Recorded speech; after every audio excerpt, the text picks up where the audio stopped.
the 33-year-old accused Sanjay Roy in the Arjikar rape and murder case has claimed that he has found the doctor's body already covered in blood.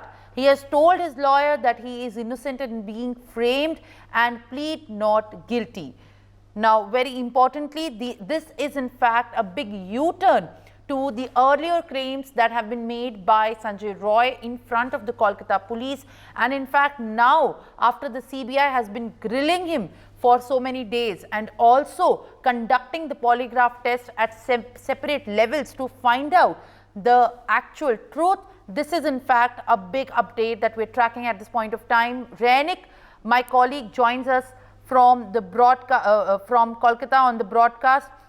Rainik, as we can understand that accused Sanjay Roy in this case has now claimed that he has found the doctor's body soaked in blood at the seminar hall. But you know how the evidence that we have in front of us through what CBI has been proving, that he already was seen at the seminar hall and he already was the person who is the key suspect, because he initially had claimed that yes, he had committed this heinous crime. So what is the series of, you know, the U-turn in the statements that has come from the accused Sanjay Roy? देखिए, संजय रॉय की तरफ से ये जो बयान दिया गया है, ये पूरा केस का यू टर्न बोल सकते हैं, क्योंकि एक तरफ संजय रॉय की तरफ से पहले दिन कोलकाता पुलिस के सामने उनका जो बयान था, जो बयान को रिकॉर्ड किया गया था और सीबीआई को सबमिट किया गया था, उसमें था कि संजय रॉय ने कबूल किया था कि ये पूरा घटना उन्होंने अंजाम दिया था। उसके बाद सीबीआई का इंट्रोगेशन में भी संजय रॉय की तरफ से ये पूरा घटना का बात बताया गया था। उसके बाद ही देखा गया कि उनको जब कोर्ट में पेश किया गया था, उसी टाइम पे संजय रॉय रो पड़े थे और संजय रॉय खुद बार बार से बता रहे थे कि वो बेगुनहगार है, बेगुनाह है और उनको फंसाया जा रहा है। और उसके बाद अभी जो सोर्सेस की तरफ से इंफॉर्मेशन आ रहा है कि संजय रॉय का जो एडवोकेट, उनके साथ संजय रॉय का जब बातचीत हुआ था, उसी टाइम पे संजय रॉय ने क्लेम किया है कि उन्होंने जब ये विक्टिम को देखा था, वो विक्टिम पहले से ही उनके शरीर से ब्लड निकल रहा था और विक्टिम का शरीर में कोई जान भी नहीं था। इस तरीके का बयान भी संजय रॉय की तरफ से दिया गया है।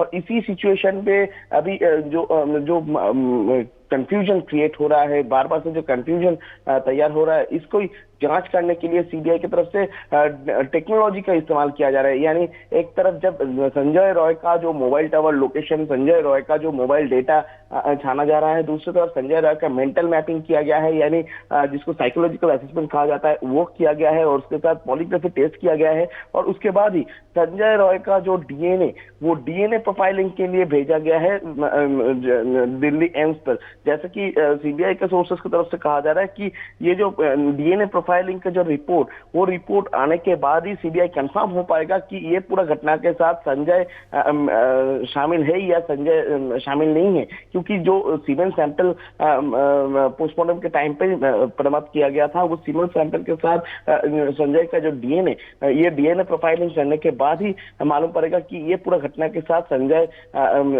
मिलित है कि शामिल है कि नहीं, और संजय के अलावा भी और कोई है कि नहीं, इस बारे में भी सीबीआई जानने का कोशिश कर रहे हैं। सीबीआई की तरफ से जो सैंपल्स, वो सैंपल्स को दिल्ली एम्स पर भेजा गया है। और मगर दूसरी तरफ संजय का इस तरीके का जो बयान, ये बयान केस में नया एक रूप दे रहा है। केस में बार बार से संजय की तरफ से इस तरीके का जो बयान देना, इसमें केस में एक नया दिशा दिया जा रहा है। तो अभी देखना होगा कि जो डीएनए प्रोफाइलिंग का रिपोर्ट आ रहा है, वो रिपोर्ट आने के बाद क्या मालूम पड़ता है, ये पूरा घटना में कौन कौन शामिल है, इसमें भी नजर रखना पड़ेगा। For more such videos, subscribe to the NewsX YouTube channel, hit the bell icon.